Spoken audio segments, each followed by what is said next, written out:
Bom dia a todos e todas. Meu nome é Tatiana Bicudo, sou procuradora de Justiça e diretora da Escola Superior do Ministério Público. Sou uma pessoa branca, de meia idade, com olhos castanhos e cabelos castanhos curtos. Estou trajando uma camisa branca em homenagem ao mês de janeiro, intitulado Janeiro Brancos, e usando adornos prateados. Também estou com óculos de aros azuis claros.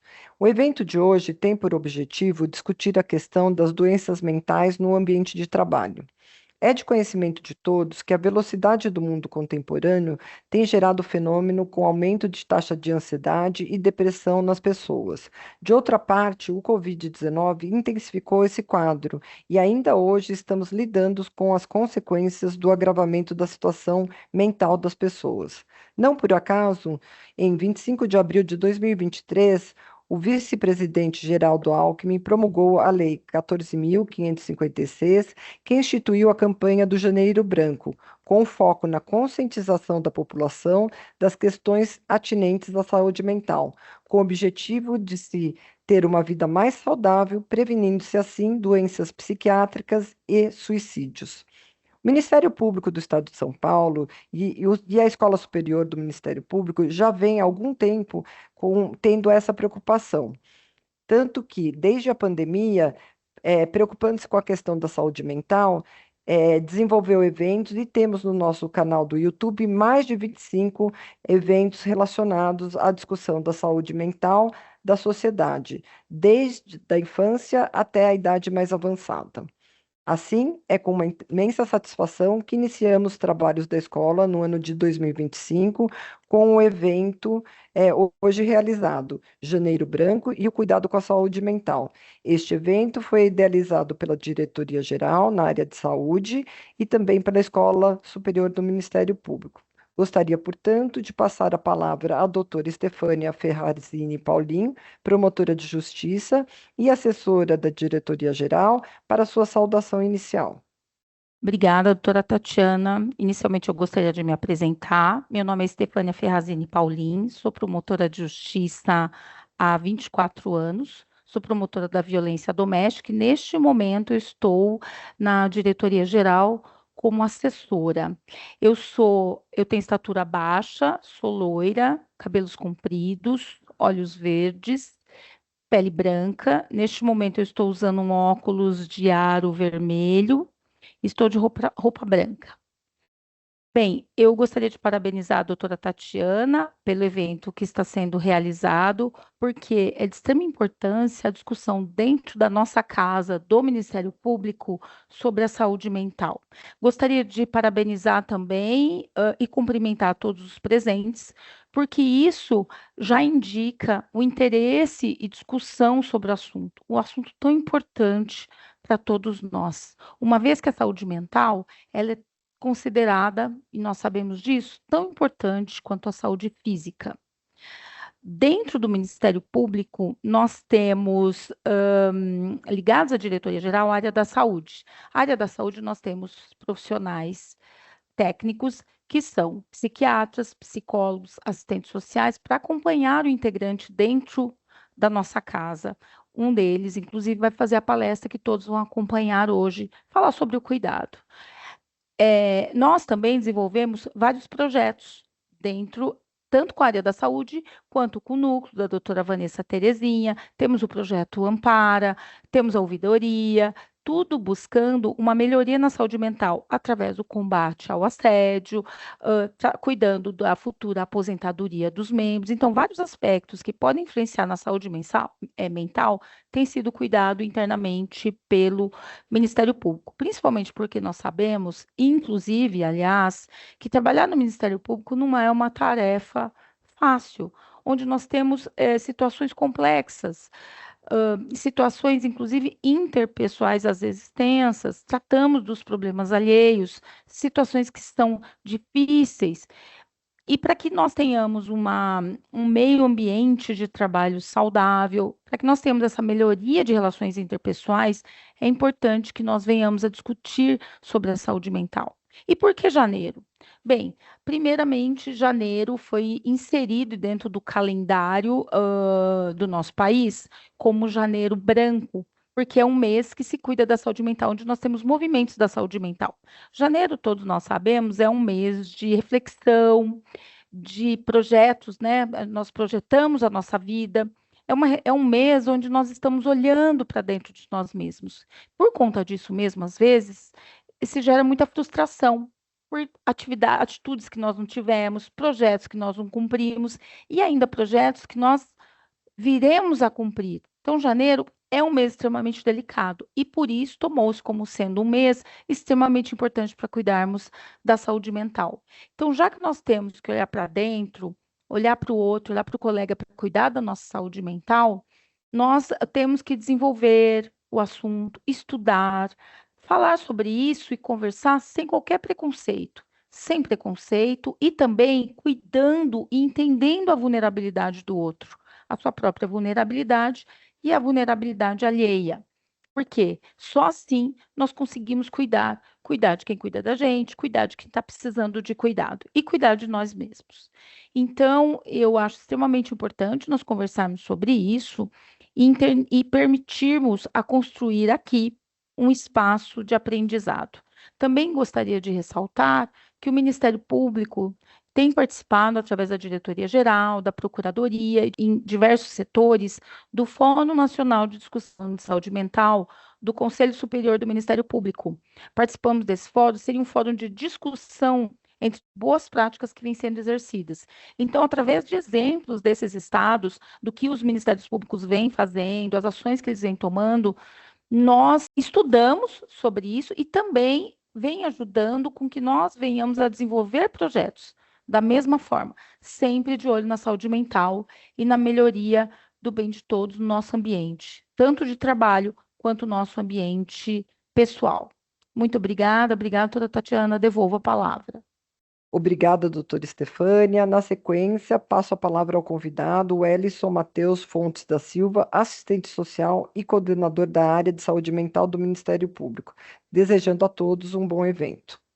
Olá, me chamo Wellison Fontes, sou coordenador técnico da área de saúde mental do Ministério Público de São Paulo, assistente social de formação e mestre em saúde coletiva.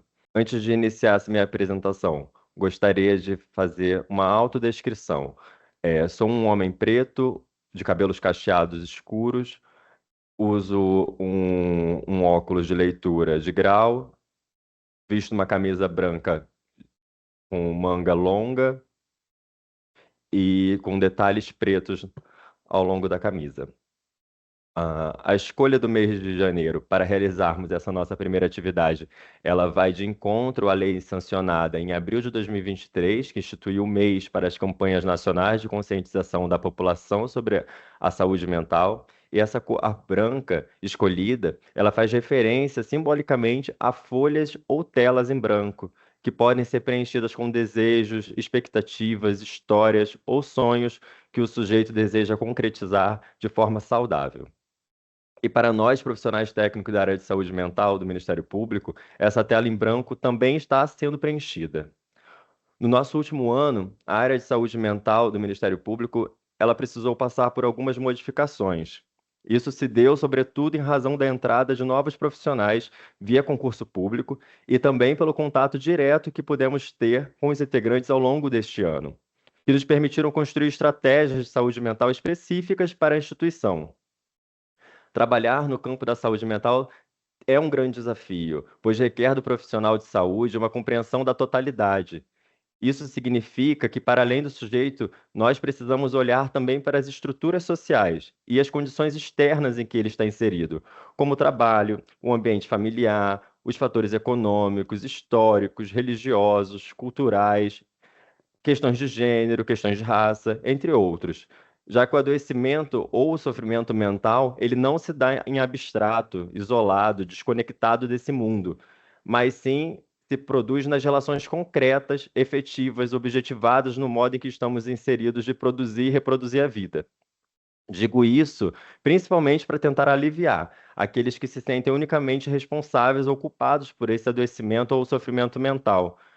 Pensar que sabemos ou temos como lidar com o nosso adoecimento sozinhos tem sido um erro clássico.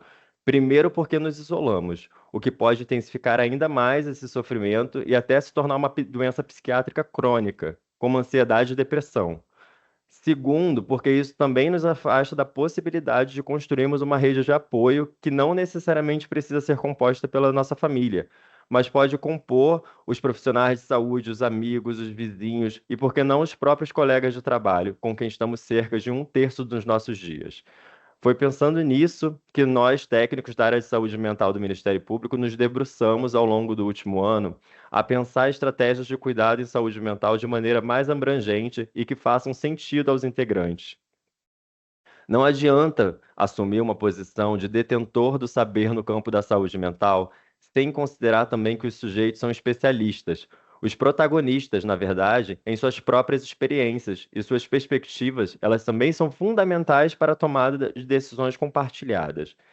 Isso na saúde, principalmente na saúde mental, constitui a relação horizontal de atendimento, cujo modelo de cuidado ele valoriza a parceria e a colaboração entre os profissionais de saúde mental e os indivíduos em tratamento. Por isso, temos adotado como fluxo de entrada, desde abril do último ano, o acolhimento interdisciplinar, que pode ser solicitado através do formulário disponibilizado na intranet na área da saúde.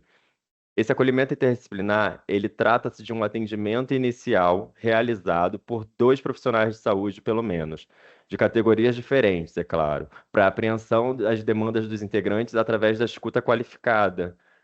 A implantação da proposta também buscou promover um ambiente terapêutico acolhedor, favorecendo a relação do integrante, o servidor que nos busca, e ampliando a nossa intervenção, abarcando vários complexos do saber fazer, principalmente através das disciplinas de serviço social, psicologia e psiquiatria. Esse primeiro atendimento, ele não significa o início de um tratamento, ou que necessariamente ele vai se desdobrar em um encaminhamento para psicoterapia ou para iniciar uma medicação psiquiátrica. Pois, embora seja importante, é necessário anteriormente realizar uma abordagem centrada no sujeito e a partir das suas particularidades. Entendemos que reduzir a saúde mental ao uso da medicação psiquiátrica ou à terapia nos impede de traçar um debate sincero sobre as formas de adoecer no mundo e as estratégias que precisam ser mobilizadas para melhorar as nossas condições de saúde.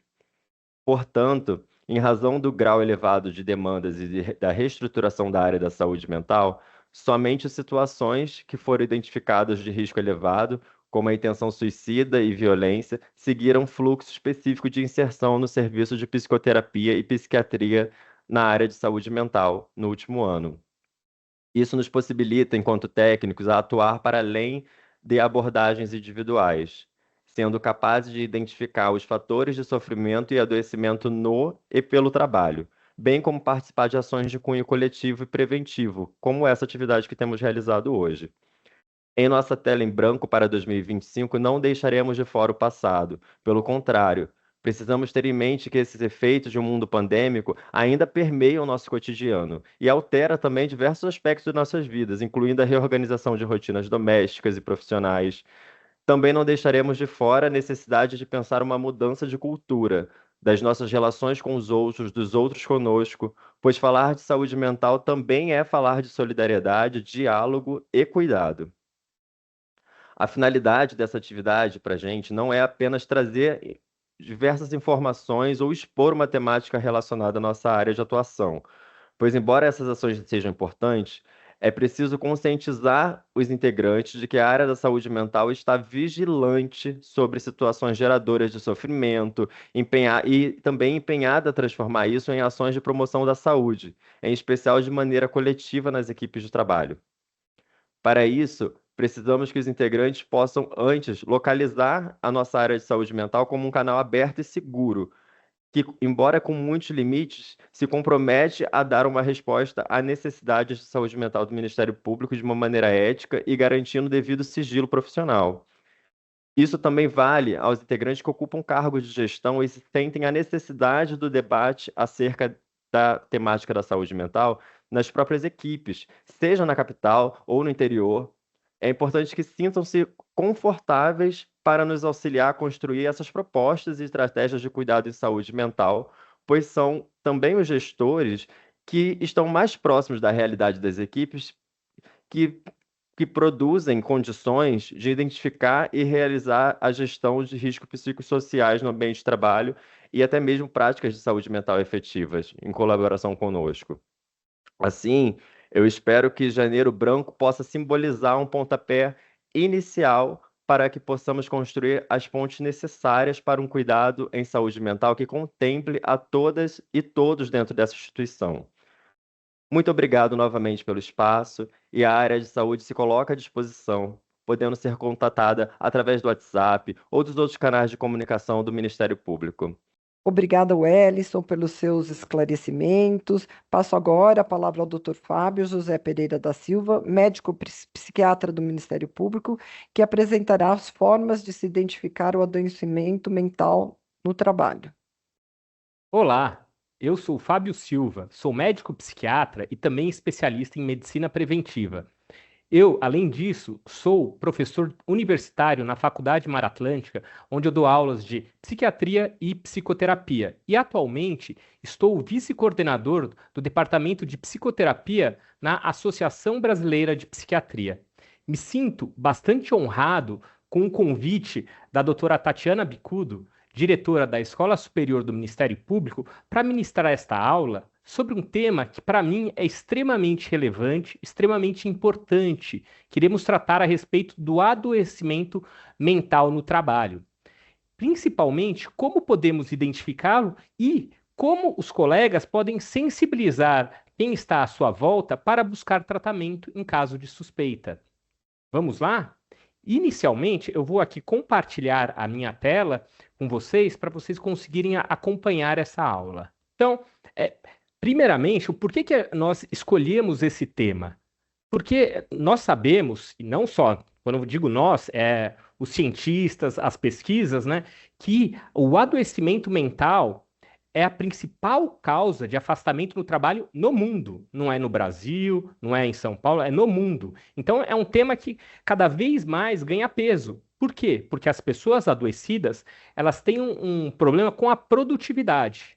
Então, nós temos a questão do absenteísmo, em que as pessoas acabam faltando às suas atividades profissionais, e um outro tipo de problema que muitas vezes é quase invisível, que a gente chama de presenteísmo. E o que é isso? É a pessoa que ela vai ao trabalho, mas o seu desempenho é menor do que deveria. Então, ela está conseguindo colaborar em seu ambiente de trabalho menos do que poderia. Então, o objetivo aqui, principalmente, é mostrar essa importância que a saúde mental tem no ambiente profissional e apresentar para vocês os sinais do adoecimento mental e como podemos oferecer apoio e encorajamento para os colegas de trabalho no nosso dia a dia.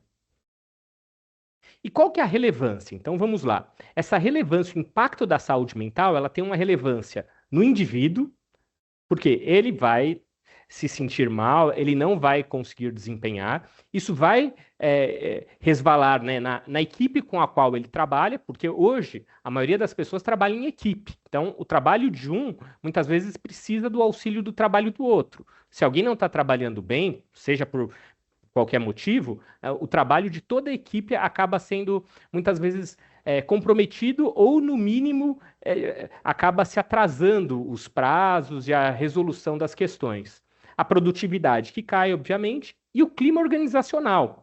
Uma pessoa que não está bem, ela acaba contaminando, de certa maneira, as outras pessoas. Do mesmo jeito que uma pessoa que é muito entusiasmada, uma pessoa que é muito alegre, ela também contamina o ambiente organizacional de um modo positivo. Nós somos influenciados pelas pessoas que nos cercam. Isso é fato. Então, é importante que a gente aprenda a reconhecer sinais precoces, sinais que eu chamo de sinais de alerta. Porque quanto mais cedo a gente percebe esses sinais de alerta, mais cedo a gente pode ajudar esse indivíduo e mais cedo a gente consegue levá-lo a uma recuperação e o retorno ou a melhora na harmonia no ambiente profissional. Obviamente, isso também vai se expandir para o ambiente familiar e tudo mais, mas como aqui o foco hoje é falar do ambiente profissional, vamos nos ater a isso. E quais que são as possíveis razões, né, as raízes desse desequilíbrio, especificamente no trabalho? As pressões e as exigências que as pessoas sofrem, que são inerentes ao trabalho. Obviamente, em qualquer instituição, em qualquer empresa, o que acontece? Nós queremos que os servidores, os profissionais, colaboradores, eles possam trabalhar o máximo que eles conseguirem em termos de produtividade, mantendo uma qualidade boa, pessoal e profissional. Mas, muitas vezes, essa linha é muito tênue, né? Entre onde está esse limite e onde ultrapassa esse limite. Então, às vezes, a pessoa pode ter uma impressão de uma carga excessiva de trabalho, que pode ser real ou pode ser supervalorizada. Outra questão são metas desafiadoras. Quem entende de gestão sabe que muitas vezes é até uma estratégia que um gestor ele cobre um pouco a mais do que sabe que aquele indivíduo, que sabe que aquele setor vai conseguir desempenhar. Por quê? Ele quer que aquele setor ultrapasse o seu limite, que aquele setor se torne mais forte, que consiga realizar mais coisas. É como quando a gente faz uma musculação, né? Você tem uma determinada força, você vai fazendo a musculação, você vai aumentando a sua força e ao longo do tempo você consegue dar conta de um peso maior. Quando você ultrapassa também o limite de uma maneira controlada das suas atividades no trabalho, você também vai conseguindo realizar mais coisas ao longo do tempo. A outra questão são os prazos, muitas vezes prazos apertados ou ações que necessitam de urgência para serem resolvidas. Outro fato muito importante é o ambiente que às vezes ele é visto como tóxico, em que relações interpessoais são negativas. Então, caso se tiver um colega de trabalho que ele tem um temperamento complexo, complicado de lidar, às vezes isso acaba levando às interações negativas. E isso vai gerando, ao longo do tempo, um desgaste profissional. Outra questão é a insegurança do desempenho, né? Então, você está realizando o seu trabalho, mas você não sabe se ele está, enquanto você realiza tudo mais, se ele está sendo bem visto. Muitas empresas fazem essa avaliação a cada 3, a cada 6 meses, muitas delas a cada 1 ano, do desempenho daquele profissional. Mas ainda existem empresas que não fazem esse tipo de avaliação. E a pessoa é pego de surpresa, depois, em algum momento, com uma baita crítica, falando: olha, você não está trabalhando bem às vezes há anos. A gente tem que fazer alguma coisa, em vez de, com poucos meses, já sinalizar: olha, nesse aspecto aqui, as coisas não estão caminhando tão bem, como podemos melhorar, como podemos desenvolver, né? E a outra questão é a impressão de falta de apoio, muitas vezes do chefe e dos próprios colegas de trabalho. Um ambiente saudável, existe muita colaboração. Num ambiente que for extremamente competitivo, muitas vezes não tem essa colaboração. Por quê? Porque a pessoa, o chefe, acha que o subordinado está tentando alçar o cargo dele. E os colegas todos estão no mesmo barco buscando uma promoção. Então, eles escondem, a gente pode falar assim, eles escondem o ouro, né? Então, eles escondem os atalhos, as maneiras de trabalhar melhor, porque para não deixar o colega se destacar, para ele poder ser promovido e não o outro. Eles não percebem que quando toda a equipe trabalha bem, todo mundo alça junto, sobe e melhora e se desenvolve, né? Que é o melhor ambiente. E a outra questão, que muitas vezes acontece nos ambientes do funcionalismo público, é a falta de reconhecimento, né? Uma valorização pequena, a ausência de valorização pela chefia. A outra questão é uma progressão lenta na carreira, independente se você está tendo um destaque extremamente grande ou não, a sua progressão vai naquele ritmo, né? Assim, eu fui militar, então no militarismo, a maioria das promoções hoje em dia, praticamente 100%, é por tempo de serviço. Não é por desempenho, então não tem mais aquilo de a pessoa fez um trabalho extraordinário e vai ser promovido antes. Isso não acontece mais. E um outro fato que é muito importante, não só no ambiente de trabalho, em todos os ambientes, que é a questão de elogios. O ser humano, o feedback do elogio é muito bom para o ser humano. Porque o que acontece na prática? As pessoas, quando elas fazem alguma coisa que não é vista, né, pelos colegas, pela chefia, como um trabalho adequado, elas recebem críticas. E críticas e críticas. Agora, quando elas fazem o trabalho correto, quando elas fazem o trabalho direito, ou até acima do esperado, muitas vezes elas não recebem nenhum elogio por aquele esforço.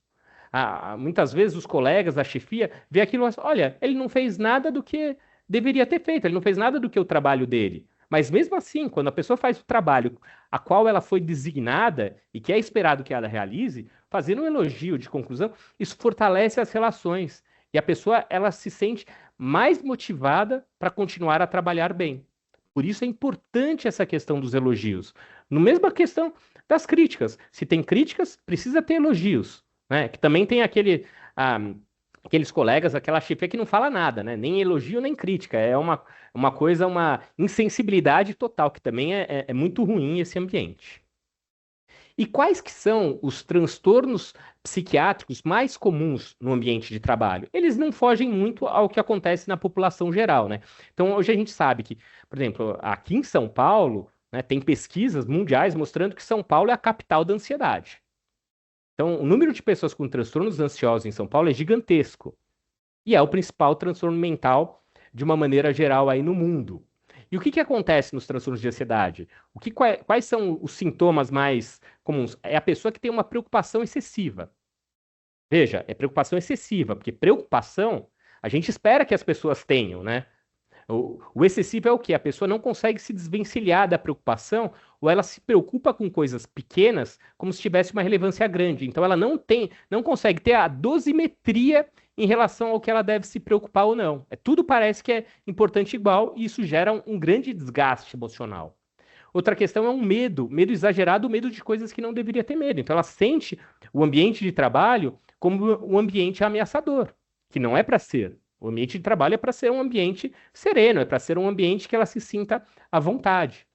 A tensão, principalmente tensão muscular, então ela sente no corpo, ela nota uma dificuldade de concentração, ou a concentração tem uma persistência por um período pequeno, e muitas vezes problemas com sono.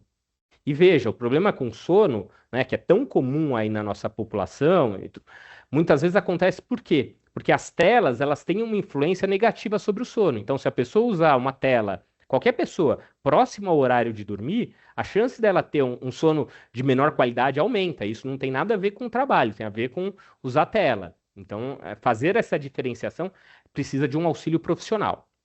O outro transtorno é a depressão, que esse é o que gera o maior número de afastamentos. É quando a pessoa sente uma tristeza, que a gente pode falar de uma maneira aí mais simples, uma tristeza profunda, uma tristeza o tempo todo, ou quase o tempo todo. Ela começa a perder o interesse de coisas que ela gostava, não só das atividades profissionais que ela escolheu, aquela carreira e tal, mas também das atividades de lazer. Ela vai fazer um esporte, algo que, poxa, ela adorava, ela fala, poxa, fiz, mas não tem aquela satisfação, aquela sensação corporal de bem-estar ao final.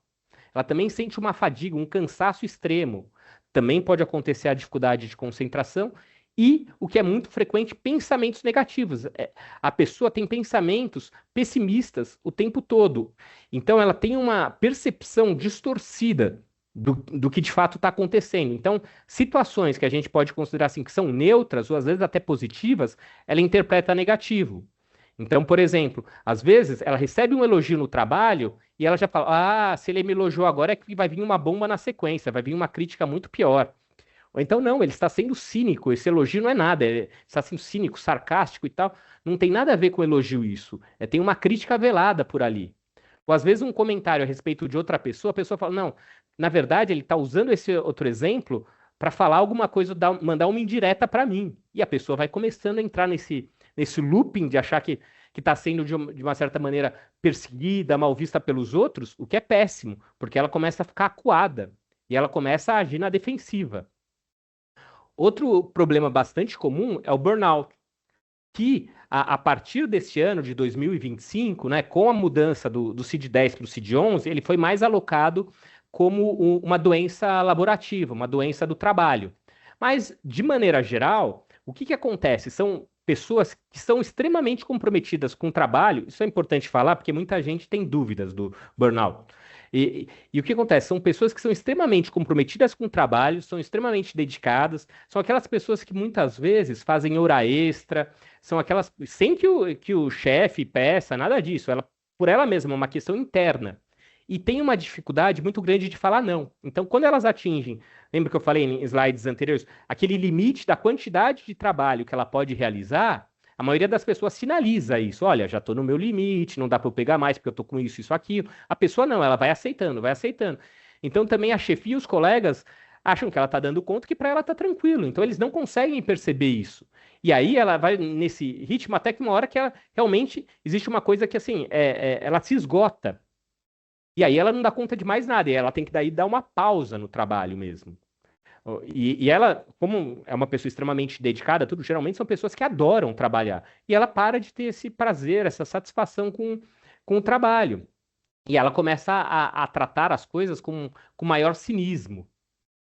E um outro transtorno que é muito comum, principalmente quando a gente inicia um novo trabalho, ou quando a gente muda de setor no trabalho, ou, por exemplo, empresas, né, são compradas, uma empresa é comprada pela outra, e aí muda o jeito de se trabalhar, porque os processos são diferentes. Bem, às vezes, por exemplo, uma empresa que é nacional brasileira, de repente é comprada por americano, muda para a cultura americana o jeito de trabalhar, ou é comprada por japoneses, muda a cultura para a cultura japonesa, modo de trabalhar. E aí todo mundo tem que se adaptar. E quando essa adaptação é muito penosa e começa a gerar sintomas, a gente fala de um tipo de transtorno que se chama transtorno de adaptação. Que a pessoa normalmente apresenta irritabilidade, alguns sintomas físicos e ansiedade. Então, agora que a gente falou, né, dos transtornos principais, quais são os sinais de alerta no comportamento que você pode observar em si mesmo, como você pode observar nos seus colegas de trabalho? Primeira coisa, é mudança de comportamento. Então, note, não é se a pessoa já tem aquele padrão de comportamento, você tem que ver uma mudança. Então, ela passa a se tornar uma pessoa com uma irritabilidade exagerada. E como é que você vê isso, né, no dia a dia? A pessoa fica mais ríspida no trato, mais seca, ou mesmo irritada, né? Você vê a faces mesmo, né? Aquele apertar dos dentes, aquela cara mais brava, ou então as mãos mais fechadas e tal. O choro fácil, que muitas vezes antes de vir o choro, né? Os olhos ficam mareados, então você não entende, você fala, sei lá, é aquilo que a gente fala, a pessoa chora vendo o comercial de margarina, uma coisa totalmente desproporcional. A apatia, né? A pessoa, pô, você fala assim, ela tá falando com você, né? Ou você está falando, mas não tem musicalidade na voz. Parece que a voz está meio robotizada, né? Muito plana. E alterações bruscas de humor, né? A pessoa uma hora parece que está triste, outra hora parece que está feliz. Isso no mesmo dia, sem ter uma situação ou um fator desencadeante. Não é que ela, de repente, ficou triste porque recebeu uma notícia ruim da família. Não. Do nada ela fica triste. É espontâneo. E o que outras coisas que acontecem? A pessoa normalmente ela muda o relacionamento com os outros, ela passa a se isolar. Então, ela deixa de participar, por exemplo, de almoçar junto, ela deixa de sair quando tem algum evento, alguma festinha no setor, ela passa a ser mais retraída nas ações. Então, tanto o gestual dela, né, como o comportamento fica mais lento, mais comedido. Ela interpreta todas as interações como negativas, então fala, olha só, eu sou aqui o funcionário mais perseguido do setor, o meu chefe adora aquele outro funcionário, adora aquele outro servidor, mas a mim nada, e eu trabalho aqui há 10 anos, o outro trabalha há 5, como é que pode isso, né? E isso vai gerando conflitos com colegas, né? Porque ele vai achando, ó, aquele é favorecido e eu não. E a pessoa vai criando na cabeça, assim, o porquê que o outro é favorecido e ele não. Então, muitas vezes, isso gera até a pessoa, às vezes, pode ter até a impressão assim, poxa, será que eu estou sofrendo algum tipo de assédio? Quando na verdade não está, né? É uma coisa, muitas vezes, da própria cabeça dela, da interpretação daquilo. E os sinais de alerta no desempenho. Ela passa a ter a dificuldade de concentração, começa a cometer erros frequentes de coisas que ela já sabia fazer. Não é que ela aprendeu uma habilidade nova, uma função nova, e aí tem aquela curva de aprendizado que pode cometer erro. Não, coisas que ela fazia, às vezes, há anos bem, ela começa a errar. Ela começa a procrastinar em obrigações, em coisas muitas vezes simples. Falta foco, né? Por exemplo, aqui no MP a gente trabalha muito no computador, então a pessoa a cada 5, 10 minutos ela perde o foco, ela fala, nossa, o que eu estou pensando? As ideias fogem para questões que não estão diretamente ligadas ao trabalho, e um esgotamento rápido de energia. Então a pessoa acorda, vai trabalhar, às vezes ali depois de meia hora, uma hora de trabalho, ela fala, nossa, já estou tão cansado, né? Parece que eu trabalhei a noite inteira. E uma coisa que é muito importante, né, principalmente no meio aí aqui no MP e no meio empresarial, com executivos e tudo mais, é a questão da dificuldade de tomada de decisões. A pessoa passa a ser hesitante. Então, decisões simples. Então, só para dar um exemplo, em casa, né, uma decisão que todo mundo toma. Você está com fome? Muitas vezes você faz o quê? Você abre a geladeira, pega alguma coisa da geladeira e come. A pessoa, quando ela está com essa dificuldade, o que ela faz? Ela abre a geladeira, ela olha e fala, olha, eu tenho aqui tenho fruta, tenho uma maçã, eu tenho um pedaço de bolo, eu tenho um arroz, eu tenho um macarrão aqui, eu tenho... Puxa vida, o que eu vou comer? E ela fica ali, fica segundos a minutos para decidir. Uma coisa que antes ela abria a geladeira, aquilo que ela olhou imediatamente na cabeça dela já vem, não, eu vou comer um macarrão e ponto. Já resolveu. A indecisão. Então, às vezes, ela fica fazendo muitas análises das coisas, pensando muitas vezes nos desfechos negativos. Então, toda ação dela, ela pensa na consequência negativa. Então, parece que não tem nenhuma ação que vai ser vantajosa, nenhuma ação que realmente está correta para o trabalho. E aí ela não toma decisão. Né? Ela passa a se eximir de assumir responsabilidades. Né? E quando ela assume as responsabilidades ou as responsabilidades são impostas a ela não executa as decisões tomadas. Então, ela não realiza o trabalho. Ou então deixa para realizar em cima da hora. E aí a qualidade, óbvio, fica menor e a pessoa acha que não vai dar conta, que não vai dar tempo, e aí ela fica ansiosa e ela fica mais insegura e isso vira uma bola de neve. Então, no desempenho são esses os principais sinais. E os sinais físicos e emocionais, né? Então, só para lembrar, para focar bastante, a questão da fadiga, ela se sente cansado praticamente o tempo inteiro, né? Não sente energia e dificuldade para realizar atividades simples. Então, ela, por exemplo, para de fazer atividade física, ela para de fazer um curso, uma coisa tal que ela fazia depois do horário de expediente, para de sair para se divertir com os familiares. Fisicamente, ela passa a ter muitas vezes dor de cabeça, queimação, dor de estômago, dor muscular. O apetite às vezes aumenta muito ou diminui muito. O sono fica mais conturbado. As emoções, elas ficam disfuncionais. Então, sem razão identificada, ela passa a ficar irritada, sente ansiedade, né? Que assim, eu coloquei ansiedade e medo, tem gente que acha que é muito parecido, mas assim, a grande diferença dos dois é que a ansiedade, você sente aquele mal-estar, aquele frio na barriga, aquele desconforto, sem ter um motivo. Né? No medo, você tem um motivo. Olha, eu estou com medo, sei lá, Tô andando na rua, tô com medo de ser assaltado, porque eu tô num lugar que eu sei que tem uma estatística maior de assaltos. Né? Então você tem um foco de onde vem esse medo. Na ansiedade não se tem. Uma angústia, né? Aquela sensação, aquele nó na garganta, aquela dificuldade de engolir, né? Sem razão. Sente um desespero mesmo. Qualquer coisa, ai, vamos falar comigo. Ai, meu Deus, lá vem uma situação complicada, lá vem uma crítica, lá vem mais trabalho que vão querer que eu faça, eu não estou dando conta do meu. Vão perceber aqui que eu não sou bom o suficiente, né? A pessoa começa a se sentir incapaz.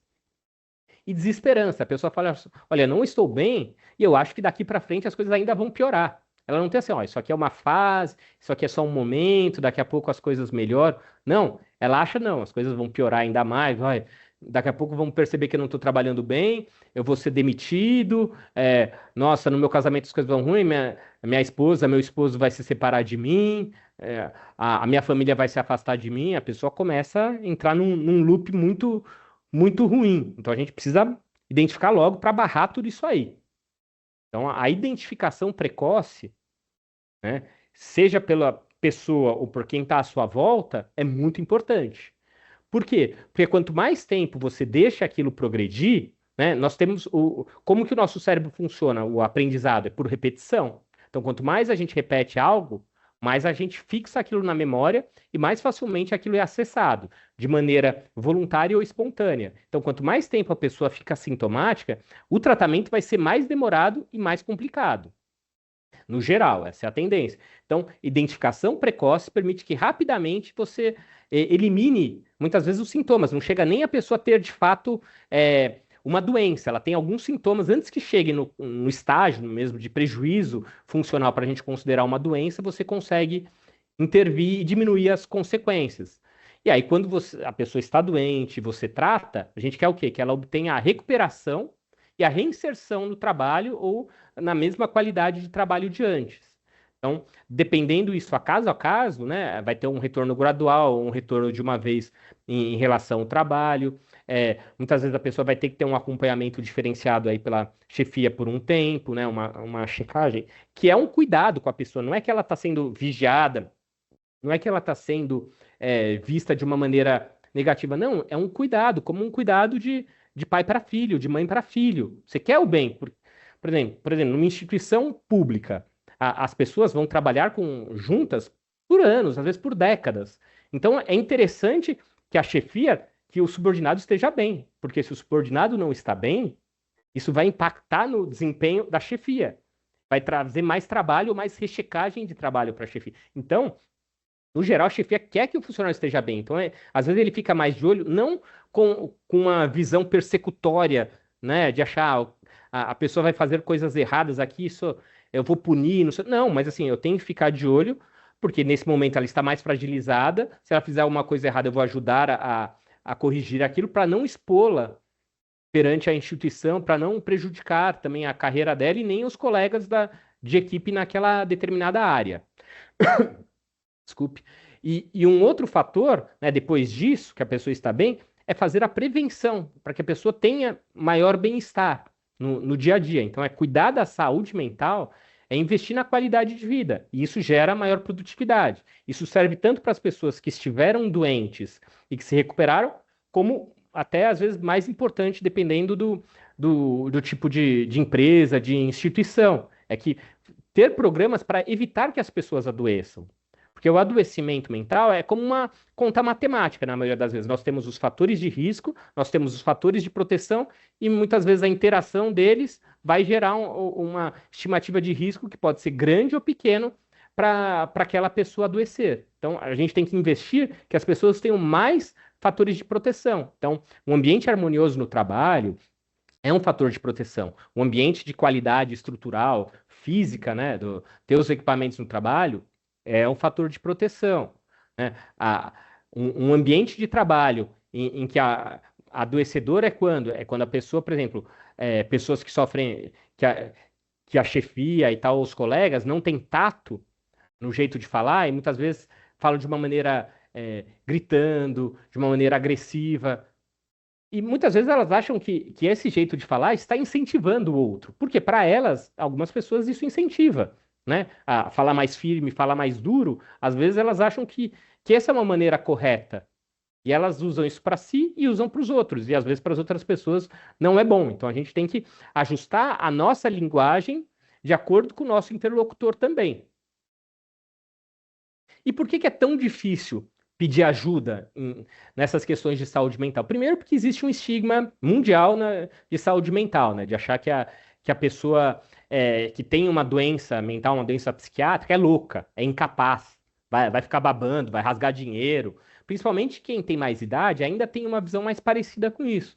Porque a psiquiatria mudou muito. A partir da final da década de 50, nossa, ela se desenvolveu absurdamente. Se a gente pegar, quando eu me formei há mais de 20 anos aí para agora, é outra psiquiatria. Evoluiu muito e está evoluindo, que bom. Então os tratamentos são muito melhores. E aqueles casos esses que a gente pode falar que a pessoa é louca, são muito restritos hoje. E normalmente não vão estar no ambiente de trabalho, né? Então, esse tipo de pessoa não está trabalhando com a gente. Praticamente não conseguiria trabalhar, não teria nem entrado no mercado de trabalho. A outra questão, quando você está numa instituição pública, é o medo de represália. E como que essa represália acontece? A pessoa pode perder um cargo comissionado, que para ela é relevante aquele aumento nos rendimentos financeiros dela. Então ela não fala porque ela fala, poxa, eu vou perder a confiança do chefe, vou perder a confiança aqui do setor e vou perder esse cargo comissionado, vai cair o meu rendimento financeiro. E a outra questão é a psicofobia, né? Que existe muitas vezes no trabalho, de falar, o cara tem uma doença mental, esse cara é café com leite, ele não pode trabalhar com darmos mais responsabilidades ou pedirmos coisas mais complexas, o que não é verdade, né? Se a gente for ver ao longo da história, várias pessoas que atingiram cargos fantásticos, que são considerados heróis da humanidade e tudo mais, tinham doença mental. Então, por exemplo, só para citar um exemplo, né? Então, o Winston Churchill, todo mundo conhece o Winston Churchill, o maior herói aí da Segunda Guerra, o cara que peitou o Hitler, e quando a Inglaterra queria se render, ele foi lá e bancou, não, a gente vai resistir e tal. O cara tinha depressão crônica. Toda hora ele ficava deprimido. E ele liderou com uma depressão, ele foi um herói de guerra, ele liderou o mundo no combate ao nazismo. Então, o fato de ter uma doença mental não é impeditivo para nada. A pessoa pode fazer coisas fantásticas. E a outra questão é a falta de informação, que eu espero que aqui, né, acho que isso que estamos fazendo aqui hoje nessa apresentação, e espero que tenham outras em outros ambientes também, para melhorar essa questão da falta de conhecimento e dos recursos de saúde mental, tanto internos da instituição como externos, que estão disponíveis aí no SUS e na saúde suplementar. Então, quanto mais exercermos esse papel, né, nós que somos profissionais da área de saúde mental, de psicoeducação, melhor será para toda a população. A gente vai servir muito melhor a nossa população. E aí, agora a gente começa a segunda parte da apresentação, que é, ok, eu identifiquei, eu tenho um colega aqui que eu acho que ele tem alteração de comportamento, ele tem alteração de desempenho, tem umas coisas estranhas, mas como é que eu falo com ele sobre isso? Primeira coisa, empatia. E aqui, nós que estamos no Ministério Público, isso deveria ser algo fácil, né? Porque é uma das qualidades que todo profissional que trabalha no Ministério Público deveria ter, porque as pessoas que nos procuram, a população geral, elas esperam que os profissionais aqui tenham empatia. Às vezes elas já foram em outras instituições da justiça e não conseguiram. É a última esperança delas vir ao Ministério Público. Então, a nossa empatia para com eles é fundamental e com nossos colegas também. Então, sempre que for conversar com os colegas, usar de empatia. Outra coisa, você vai conversar com ele, procura. Como o ideal quando a gente vai fazer uma crítica para alguém. Você chama a pessoa no canto, de uma maneira reservada, fala com calma, de uma maneira tranquila, para que você possa conversar sem interrupções e sem fazer alarde às outras pessoas do setor. Outra coisa, você tem que demonstrar um interesse genuíno. E como é que você demonstra? Você expressa a sua preocupação. Olha, eu vi que você ali caiu o seu desempenho, que você o rosto está mais fechado, está acontecendo alguma coisa, eu posso te ouvir, tem alguma coisa que a gente pode melhorar aqui, que eu posso te ajudar. E aí vai entrar num conceito de deixar a pessoa mais à vontade, visto que isso, ok, é natural. Às vezes a gente não está igual todos os dias, não está 100% todos os dias. Tem dia que a gente está 50%, tem dia que a gente está 60%, tem dia que está 100%. E ok, a gente tem essas variações e são normais, né? Agora, quando elas se tornam mais constantes, é um sinal de alerta e aí faz parte, né, da boa convivência, os colegas e a chefia estarem vigilantes disso no aspecto de cuidado, não no aspecto punitivo, né? Eu friso muito isso porque assim, essa intencionalidade é fundamental. A intenção que você tem é ajudar aquela pessoa que vai trabalhar com você por muitos anos. Então você quer que ele esteja bem, né? Porque é a pessoa com quem você vai almoçar, é a pessoa que, quando você precisar de alguma ajuda, é quem vai te ajudar. Entendeu? Então, assim, como só algumas dicas aqui, né, de frases que demonstram apoio. Então, como que você demonstra interesse? Tenho notado que você está diferente. Você gostaria de conversar?